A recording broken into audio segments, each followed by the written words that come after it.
أعوذ بالله من الشيطان الرجيم. بسم الله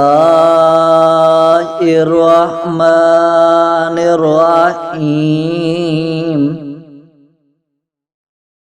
والفجر وليال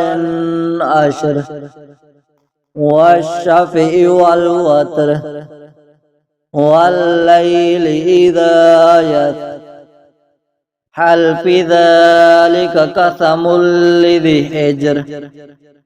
ألم تر كيف فعل ربك بعاد إرم ذات العماد التي لم يخلق مثلها في البلاد وثمود الذين جابوا الصخر بالواد وفرعون ذي الأوتاد الذين طغوا في البلاد فأكثروا فيها الفساد فصب عليهم ربك صوت عذاب إن ربك لبالمرصاد فأما الإنسان إذا ما ابتلاه ربه فأكرمه ونعمه فيقول ربي أكرمن وأما إذا ما ابتلاه فقدر عليه رزقه فيقول ربي أهانن كلا بل لا تكرمون اليتيم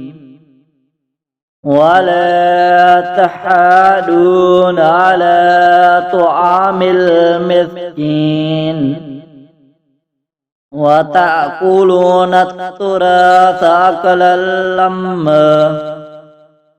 وتحبون المال حبا جما كلا إذا دكت الأرض دكا دكا وجاء ربك والملك صفا صفا وجيء يومئذ بجهنم يومئذ يتذكر الإنسان وأنى له الذكرى يقول يا ليتني قدمت لحياتي فيومئذ لا يعذب عذابه أحد ولا يثيق وثاقه أحد يا أيتها النفس